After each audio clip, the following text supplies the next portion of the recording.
All right, back to our regularly scheduled programs. Here's one that I've had for a minute. This is out of Missouri. The truth about black unemployment in America.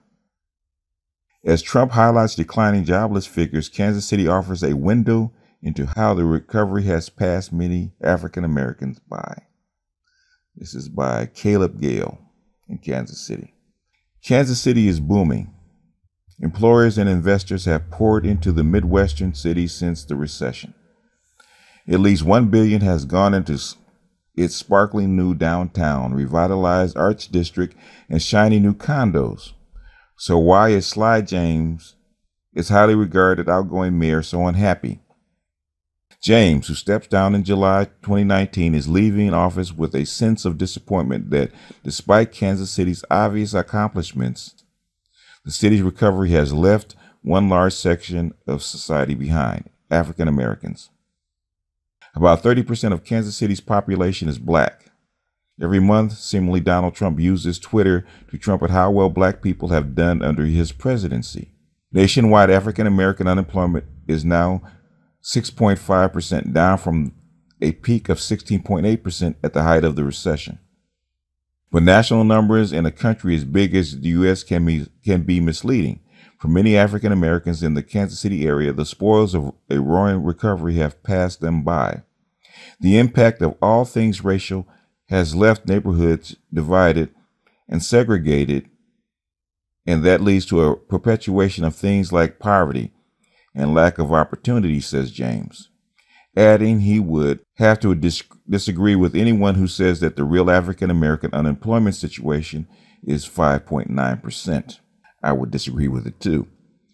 Kansas City may boast an unemployment rate of 3.6%, but take that city's Blue Hills neighborhood. Blue Hills is 91% African American, and the unemployment rate is 17%. Neighboring Ivanhoe is 86% African American, and the unemployment rate is even higher at 26%. James is not alone in his assessment of his city.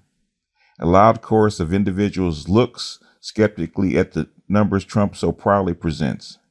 Decreasing unemployment figures would usually signal that things are going well.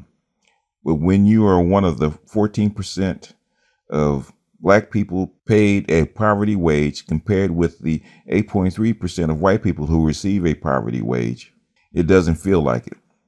As the rest of the United States recovery from the 2008 recession, Kansas City's comeback still carries the scars of structural and intentional racism of its not-so-distant past.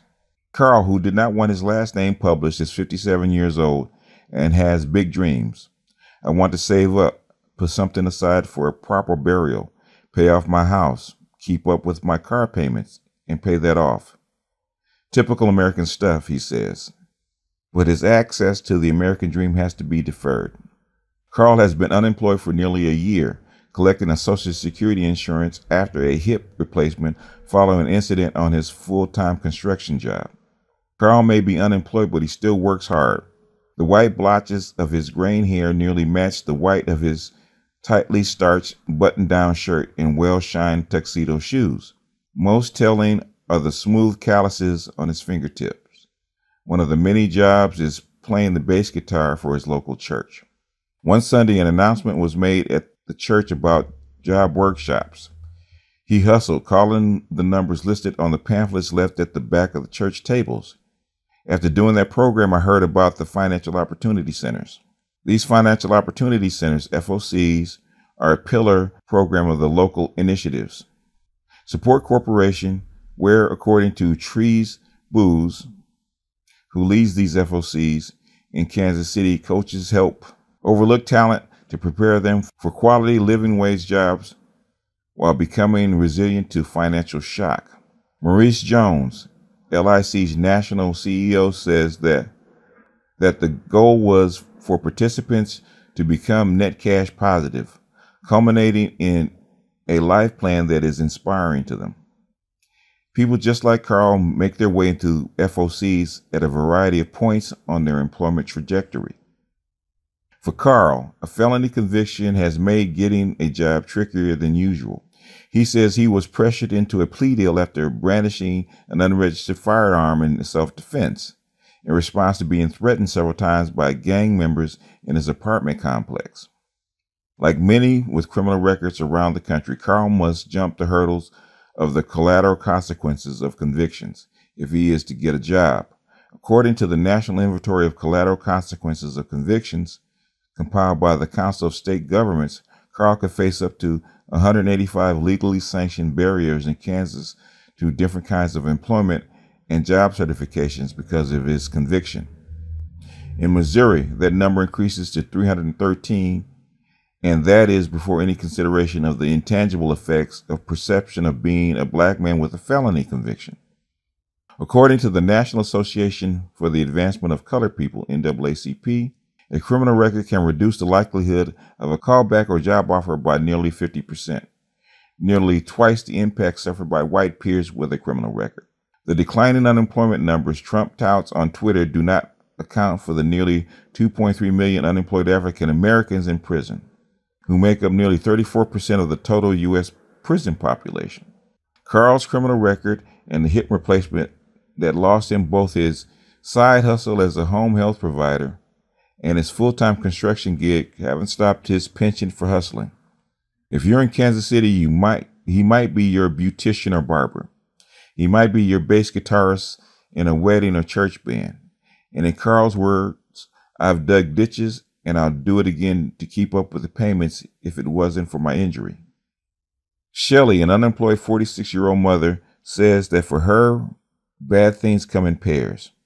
First, my car that I used to get to work was stolen, she says, as her hair hides her tears.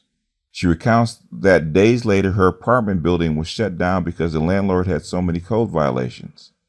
The landlord, whose activities she says were tantamount to being slumlord, never updated his tenants and gave them only 24 hours to move out. While the loss of the car might not be a stumbling block for some in major metropolitan areas, residents can't expect much help from Kansas City area's transportation authority. CACTA's director of business development, Frank White, says the jobs with livable wages aren't easily accessible because transit hasn't been at the table when economic development conversations happen. If the group that transports the poor people isn't at the table when major decisions are made, those poor people won't be guaranteed a voice.